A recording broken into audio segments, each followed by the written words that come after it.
Our most fundamental elements and assets of nature, ladies and gentlemen. This is episode 4 featuring the one and only Nonofo Quentin Olifant in opening with Tepang. Yes. Did I introduce you correct, Mr. Olifant? Definitely, sir. Definitely. Yeah. So, I go by the name Nonofo Quentin Olifant. I'm your student here in Solplaki, studying B.Ed, doing second year. Yeah, that's about it. Yeah. So, like, Mr. Olifant, how did you grow up? Where you come from? Okay.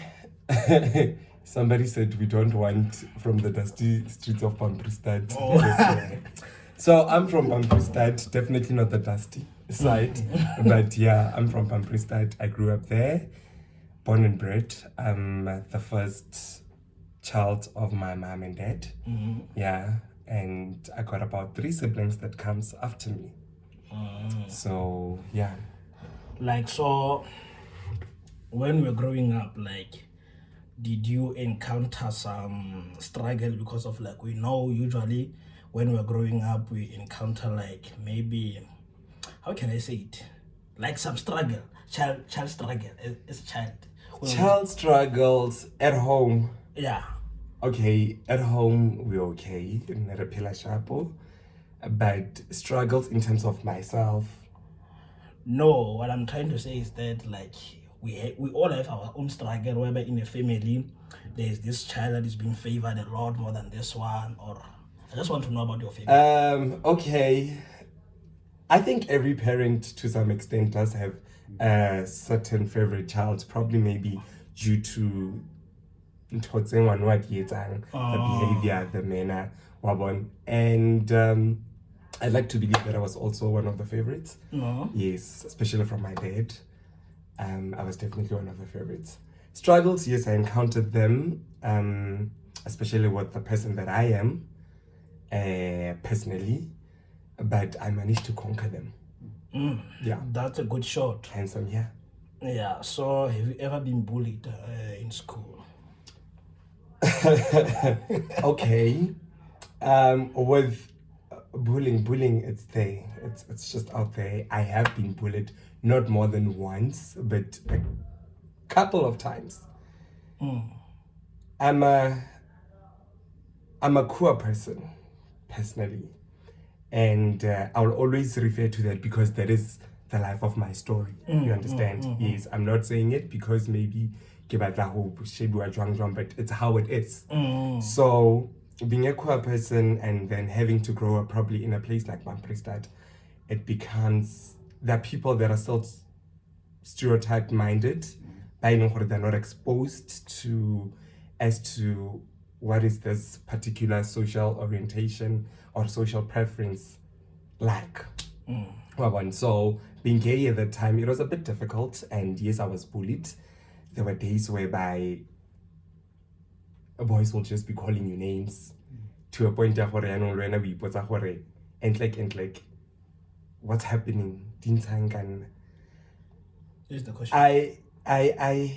I got bullied to a point where now I have to now start take a different route.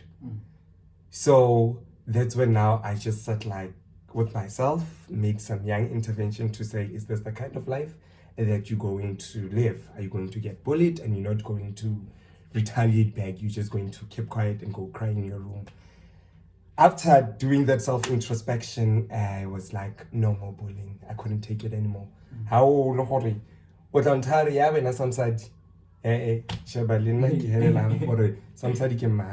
Okay, so I have a question for you.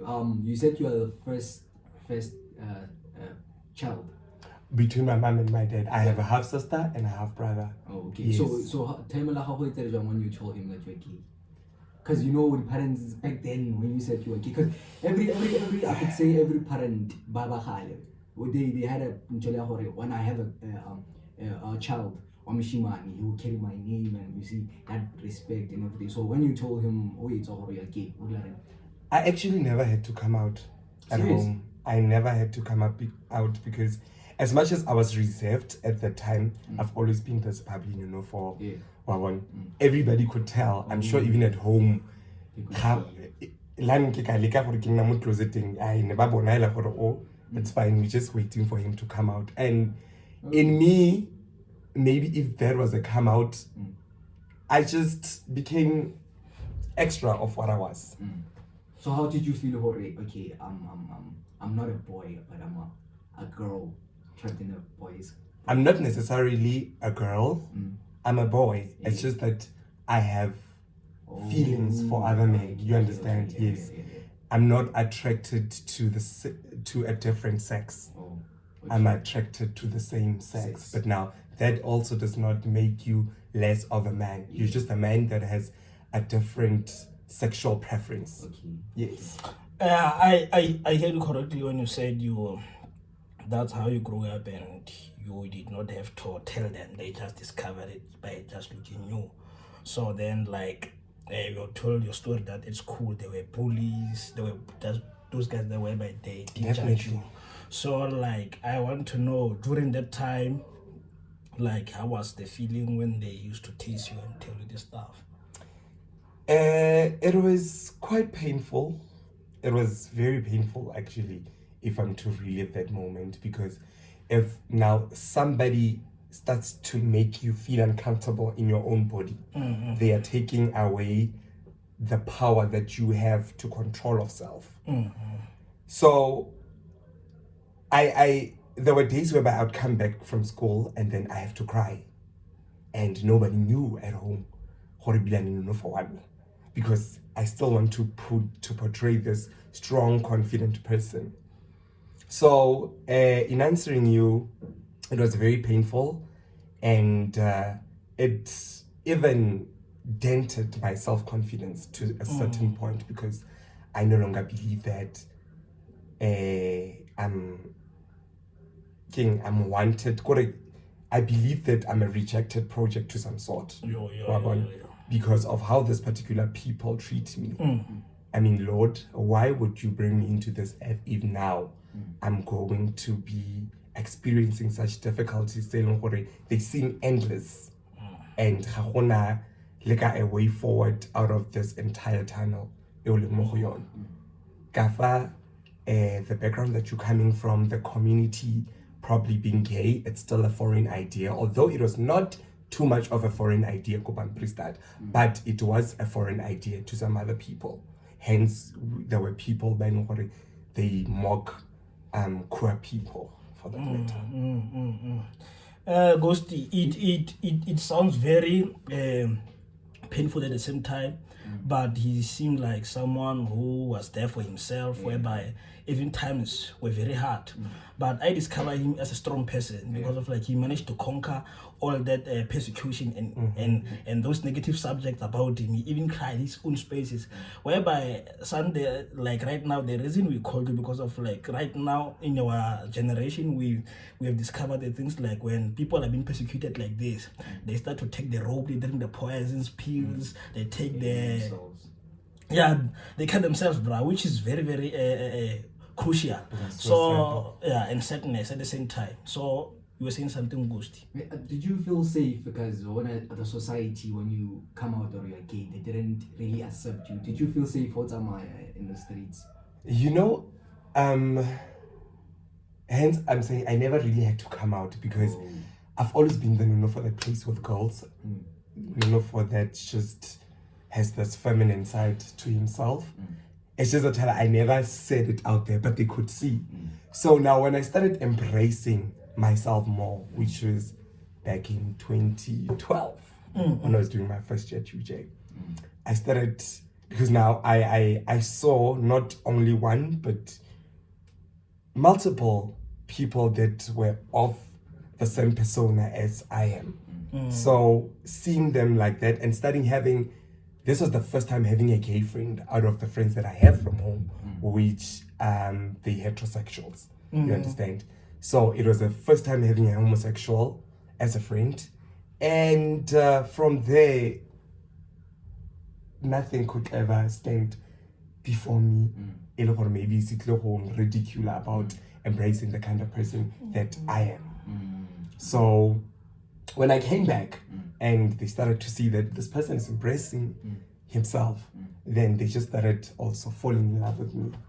So I've never, after that, I suffer, shame me or whatsoever. No wonder, but I get to work in Nanama. If you could see what gay people, they have this confidence, Joe. You could have won, because I believe the way I explain that thing, they have been broken many times before, to the point where they build their own confidence, maybe a mature point that no one can break it. Yeah, because of like, I always ask people this kind of a question. Like, when you just wake up in the morning, when it happens that you wake up in the morning, already you are elevated, you are on a greater heights whereby you did not encounter some circumstances. How will you feel when the challenges, they start to hit you at the top? Because of like, as someone, as an individual, you have to wake up in the morning, get all that persecution, face all the challenges. By the end of the day, you'll be a good sheep to the society. That's how we must grow up as individuals. You cannot just wake up and be loved by everybody. And you know what, Ne? Adding on that, it's very much important, and for everybody, it is very much important that whenever you wake up in the morning, talk to the universe. Tell the universe that this is going to be a good day. The Lord, you're going to, those that probably believe in the Lord, you'll be using a lot as a reference to say that, you know what, from all the 4 streams, Ne, you are going to bring love, you're going to bring light, you're going to bring success. You speak positive things into you. And once they register and you getting out of your room, Clara, already you have laid a foundation of confidence. Even if Moto is going to poke you, you are just going to be like, oh, okay, child. Do you want to snap the side or this side? It's fine. It's fine. Do what you have to do. Like, by anyone do again. When I was home during recess, I read this book called Overcomer. At the back of that book, there's something that the author actually wrote a question there. What do you allow to define you? What do I allow to define me? Yeah. I allow kindness to define me. I allow humbleness. I'd like to believe that I'm one of the most humble people, you could ever find. And the reason why I'm saying that kindness, kindness ke botho. Ne, I'm a firm believer botho. Hona le botho bo botle. Because rotle re na le botho mare botho boa bokatswa bo bodile bokatswa bo sa bola. Wa bona? So in you having pilwentle, you automatically become kind. And pilwentle, you're not born with it. Because everyone has a choice to say, do I want to be rude? Do I want to be a child who's perceived as humble or whatsoever? We all have different circumstances. We all come from different circumstances, backgrounds, and all that. If you have to come to a point in do you want to be a violent person? You choose whether to be a violent person or a kind person. So I want to be defined as a kind person because I got into a T-junction in my life. I could have decided to be bitter with everything that I've experienced as a child. I could have decided to be this angry person towards the world, you understand? But I chose to say, you know what, forgive, be kind, care, show some affection to the world. Ghosty, you have something to say? Yeah. So in growing up, discovering and the hate and everything, have you ever considered committing suicide? I still thank the Lord that I haven't approached that breach yet. Never. Irrespective of everything that I went through. I've never found myself to be at a point where I want to take my life. Hence I'm saying that one I have the Lord to thank for, because I've been through turmoils whereby but what's happening? But because I'm a believer, faith that's defined as a substance of things hoped for but not seen.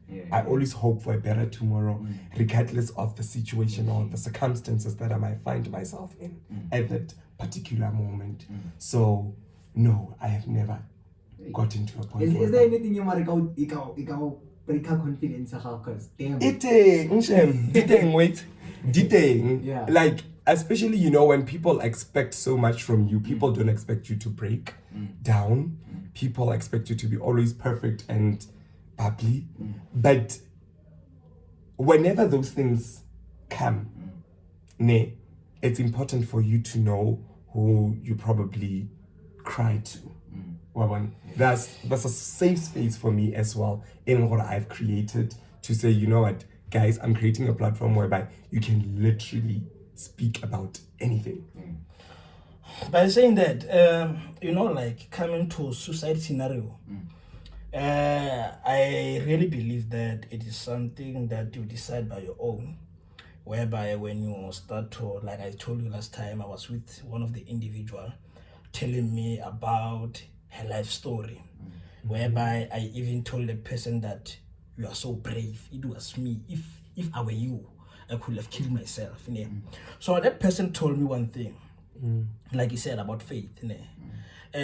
She told me that, you know, that in life, when you start to encounter such circumstances, the Lord is preparing you for something. You see. Great. So the minute you start to encounter anything that is hard, the Lord will never give you a challenge that is going to conquer you.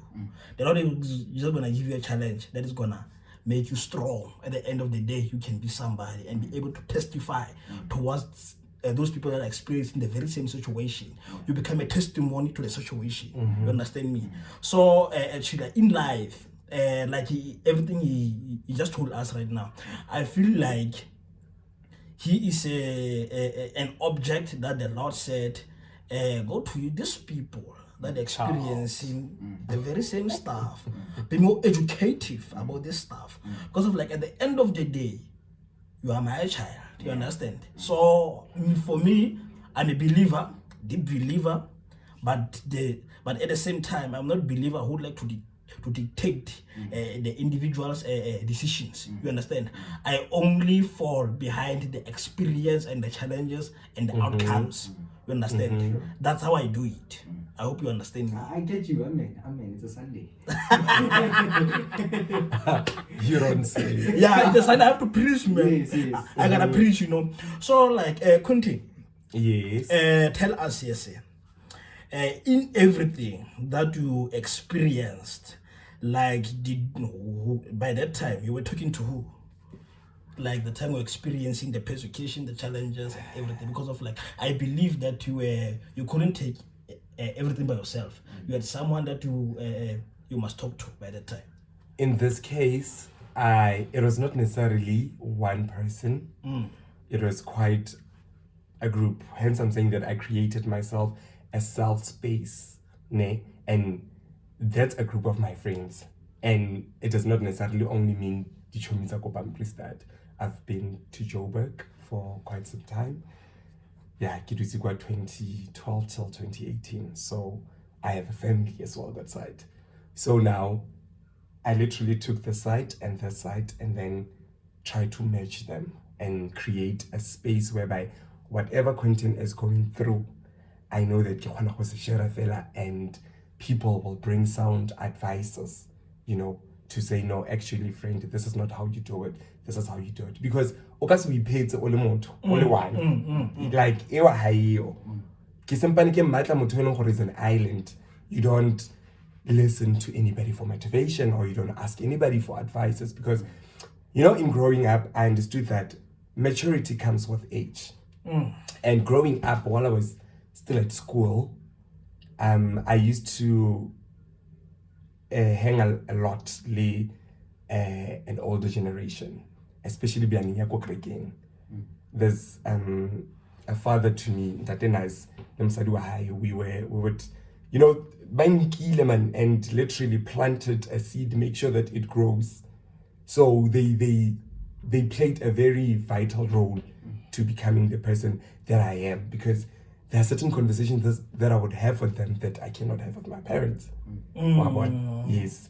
Maybe you know, and you're just like, Obviously I cannot go tell my mom, oh, that guy unkentseng. Right there in there are others that are in the safe environment and space that I've created for myself. My friend's mom, Narata Horwitsi King Nonofo, how le motho mo bophelong, o ikeletsa family ka maje. Wa bona? Beside your own biological, o go lata maje ko strateng, and then wa combine or pope something, a beautiful creation, and how we share by yana, or who's I'm in a safe space whenever I'm here. So yeah.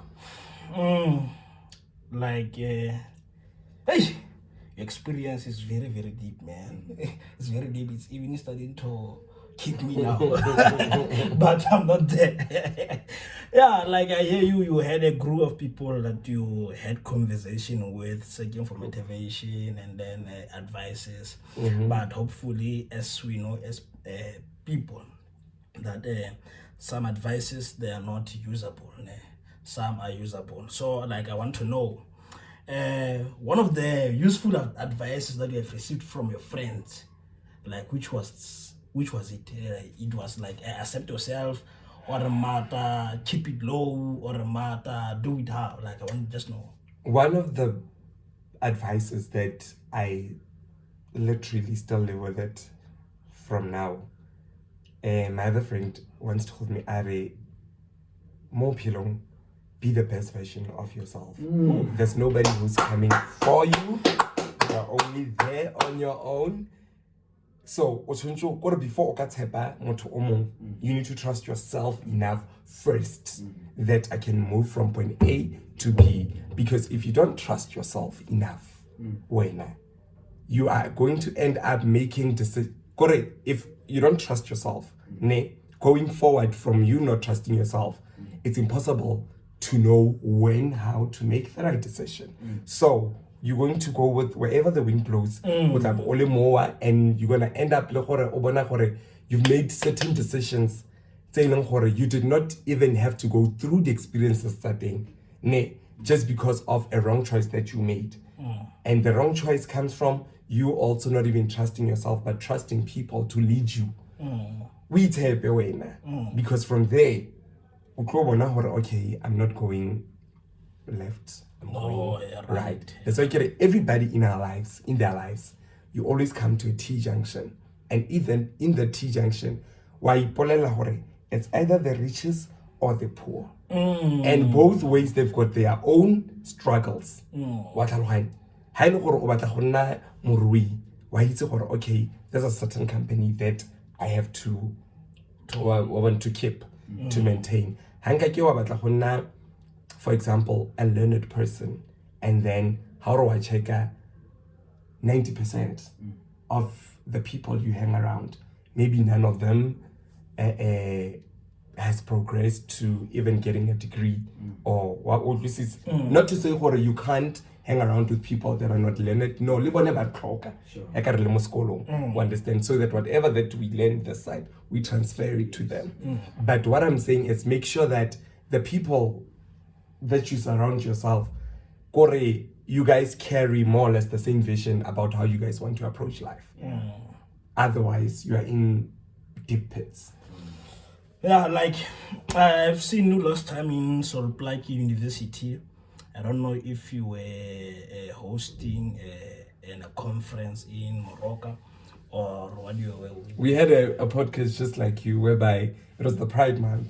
Oh, yeah. So we were just trying to bring some light to those that are clueless as to the challenges that you go through as gay people, and how do you know that you are a queer person? How, what is the society? How does the society expect you to behave? And so we're just sharing those experiences, and Leona, it went quite well. So like, are you partaking in political campaigns? Definitely. I'm a proud SASCO member. Yeah, I've been a SASCO member since UJ. Okay. Yeah. So last year, it was my first year here. So I laid low because I wanted to just see what's happening. This side. I'm in a new environment, so I cannot just get in and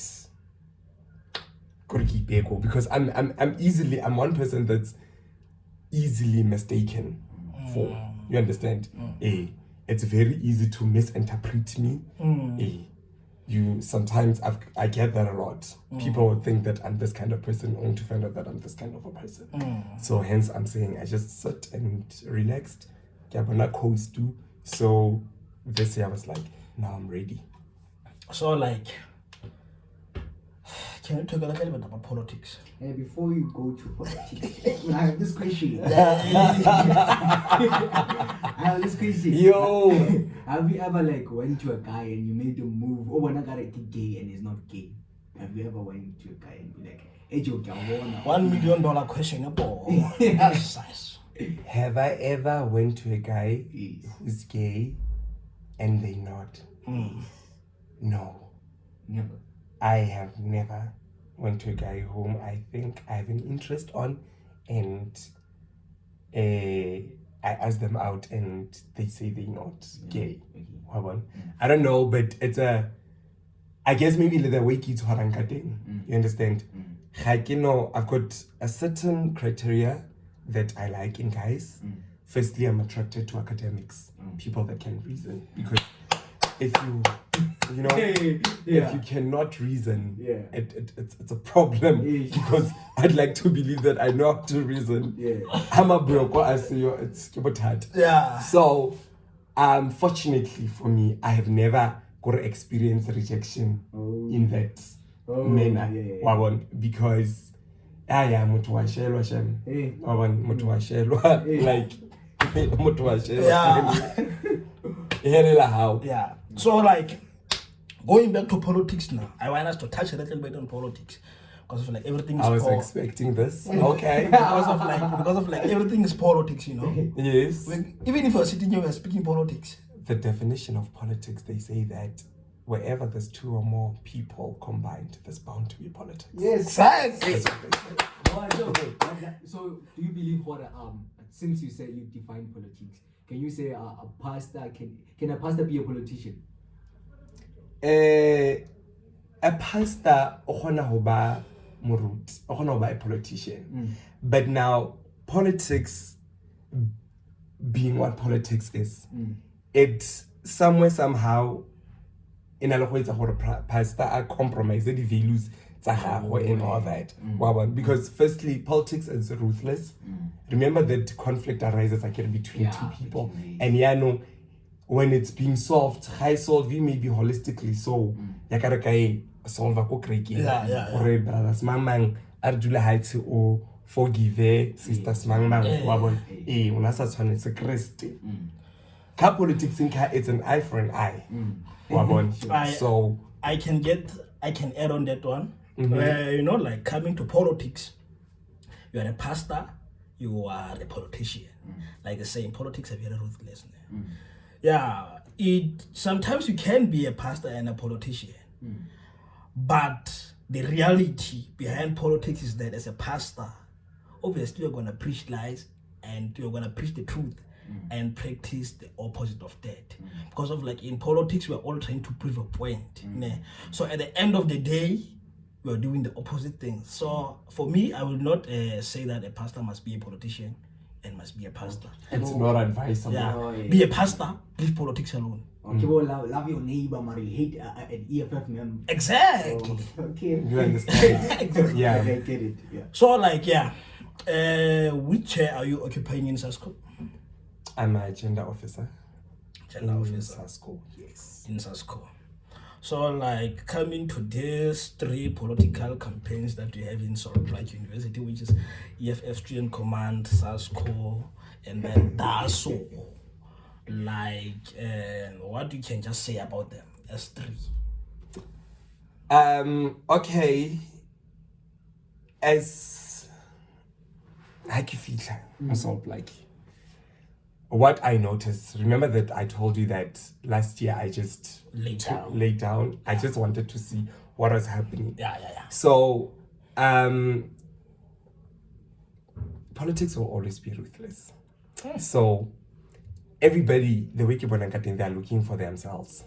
But when there's a necessity for them to combine and protect a student, you understand, they come together. Because during Budi King, the beginning of the year, whereby all the political parties come together and they work together for the benefit of the students. But what I can also say, from what I've noticed, is it because maybe we want popularity or you want to be relevant? There are certain things that we say or that we do as politicians and doing it to the other political party. You understand?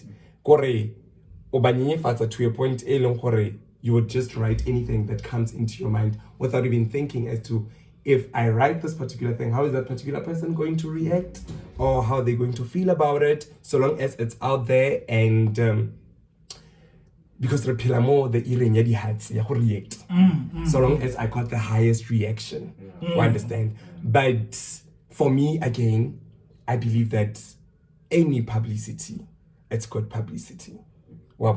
Whether I get along with everybody, but I'm for the students and I'm about doing the right thing. I honestly do not think that maybe in the organization that I'm in, I could go against the beliefs of the organization to say this is what's supposed to be done in order to protect students, just to gain or for my own selfish interest. I would never do that. Do you have a question, Ghosty? Do you see yourself as an president? Like maybe some, like, do you see yourself as a president of this? I haven't gotten that far because anything can happen. Yes. If I'm to be given a role to say, this is what you're going to do, or this is what you're going to, we're expecting you to serve, to render the services that we expect you to render, demo positioning. I think I will take it. You understand? Whether presidency, whether secretary, whether project, it's fine. You are always willing to serve. I'm a leader. In foremost, before anything, before me being a politician, I'm a leader. And a leader would always want to take care of the flock of his sheep. You understand? I did not probably maybe just join them because I want to be popular or whatsoever, but there's somewhere where I believe that we can take SPU too. You understand? There is somewhere where I believe that we could actually change the society around SPU and even better the management, how things are being done, by obviously giving input, giving out different ideas as to how can we steer the ship. Okay, before you close, if you were given, let's say you are running for SRC, you are the president, what are the things that you're going to change, like more SPU? If you remember last year, I did SRC reflections. Yes, as a first year, I was invited to an online event that was in Thames, hosted by Mohabi Retabile. So I complained a lot about the communication system Yamu University. You understand? Sometimes just booking for a meal, it's a problem. There's nobody who's accountable. There's nobody who says, okay, I'm responsible for this problem to arise because I did not do this. So, better and improve the communication system. Yes, obviously, and most importantly, fight for the rights of the students, because one thing that I've noticed is that our constitution here, it favors the institution Yes. more than the students, forgetting that this university, for it to be regarded maybe a fast developed or a fast developing a university, currently we need more students. You understand? So I'm for the students, I'm about the students, and I'm about doing right for the students, regardless of their political status in school, whether they belong to DASO, whether they belong to EFF. It is so long they serve your needs. You understand? Yes, because if you find yourself trapped in maybe an organization, it does not serve your needs, it'll be impossible for you now to show affection, to return the love, to show some affection for it, because you are not in alignment with the vision. You understand? I asked you about the vision of this podcast when we got here. You understand? He said that it is to revive the dead dreams. So if he's not in love with the vision, it's impossible for him now to produce outcomes for this particular vision.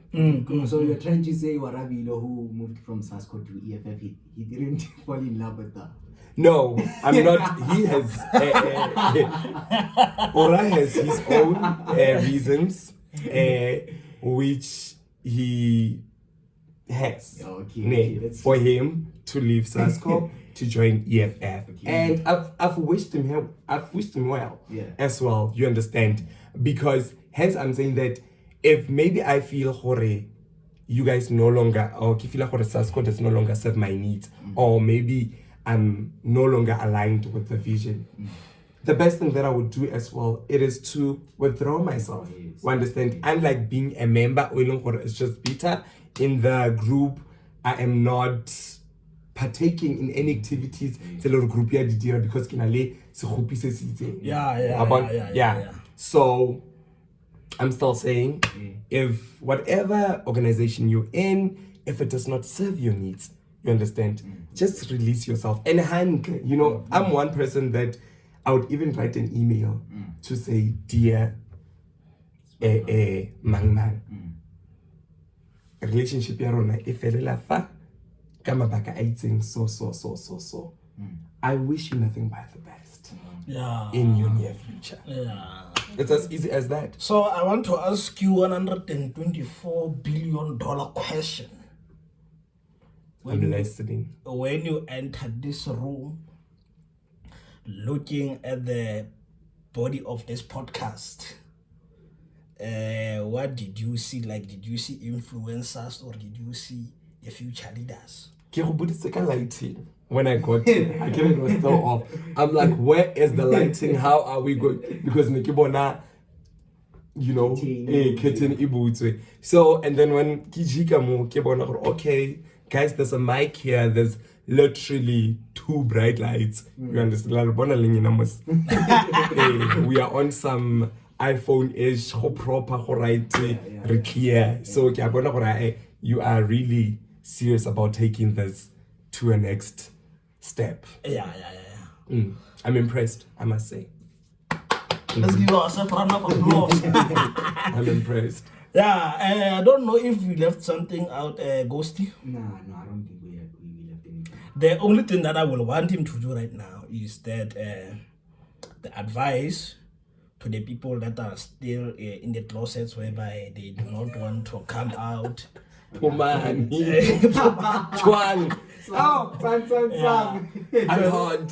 are still in the closets, and tell them about just tell them about the world's experience, by the way. Just try to advise them, because some people right now, as you speak, are frustrated. You understand? They are afraid of this world. They can't come out. Like, if I can say, but tomorrow, I understand.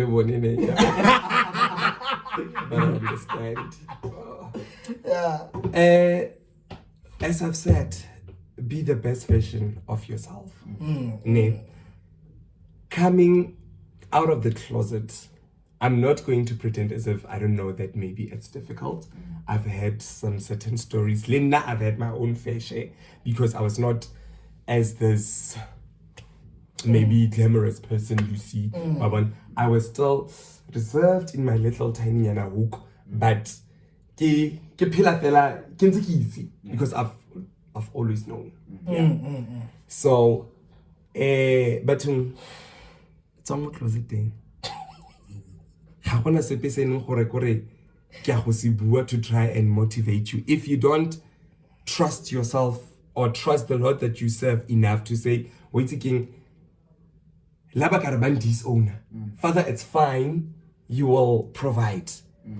If you don't get to that point, then try by all means to just take a first step. Actually, you'll be surprised. Support, people that'll just be like, so Bafetu, be the best version of yourselves and try to practice kindness, love, show some affection, remake as a society. And everybody's going through something. You understand? Whether bad, whether good, but we are all so it's not a bad thing that when you pass somebody, greet them. Hi, how are you? Are you okay? I'm fine. Let's are you fine? It's fine. Because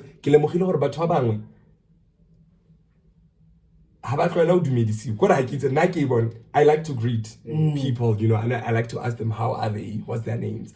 So or compliment or how patali. Babang habat low compliment you because you look so hot. Motaba say it's and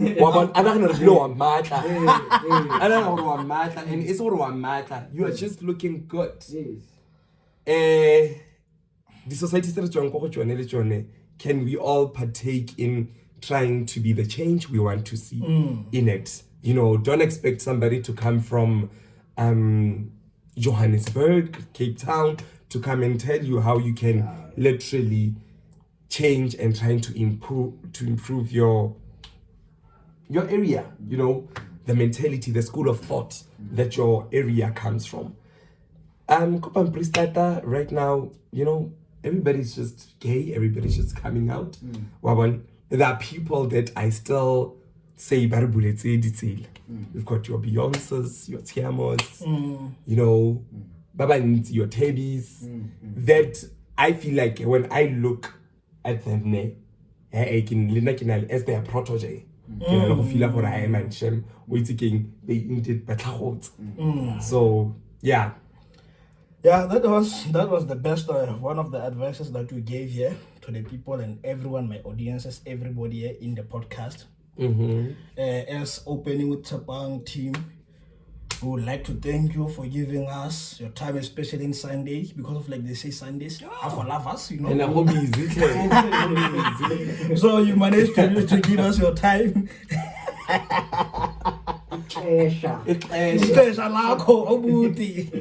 Yeah. Ladies and gentlemen, this is Opening with Tapang featuring the one and only one, Quentin. Check out the episode, like and subscribe, and please leave a comment, man, until we see you again. I simply, but comment. Yeah, it was comment.